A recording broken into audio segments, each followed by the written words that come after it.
Уште 10 пациенти од клиниките во Македонија денеска ќе бидат пуштени на домашно лекување, а не се размислува за дополнително испраќање на пациенти на лекување во странство. Се подобрува состојбата и на пациентите кои се лекуваат во клиниките надвор од државата и следна фаза ќе биде подготовка на протоколи за нивно враќање. Ова го изјави министерот за здравство Арвен Таравари по одржувањето на состанокот со кризниот штаб. Бројката на пациенти кои што се лекуваат моментално се 162. 115 пациенти се на лекување надвор од државата. Од сите пациенти,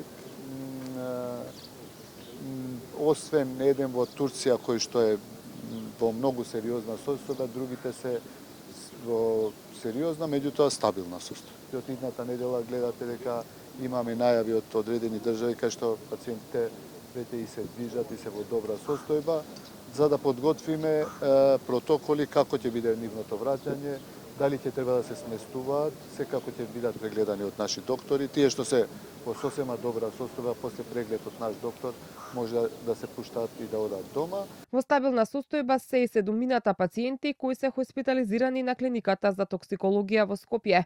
Директорот на клиниката доктор Андон Чебишев вели дека овие пациенти немаат механички повреди, туку се главно со инхалаторни повреди. Ние од прилика знаеме колку биле време изложени нашите пациенти, меѓутоа не ја знаеме концентрацијата. Таму никој не може во тој момент да измери и да види колку е концентрацијата. До сега, сите исследувања што ги направивме, кои што иницијално се прават по протокол во вакви ситуации, се или негативни или задоволителни.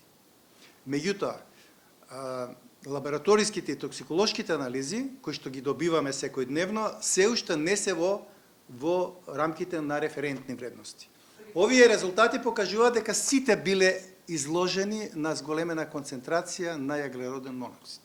Чи кај сите имаме детектирана покачена концентрација. Токсиколошки анализи ќе им бидат направени и на останатите пациенти пред да бидат пуштени на домашно лекување. А според Таравари, најголем предизвик со кој ќе се соочат во следниот период се инфекциите, како во земјава, така и во болниците во странство.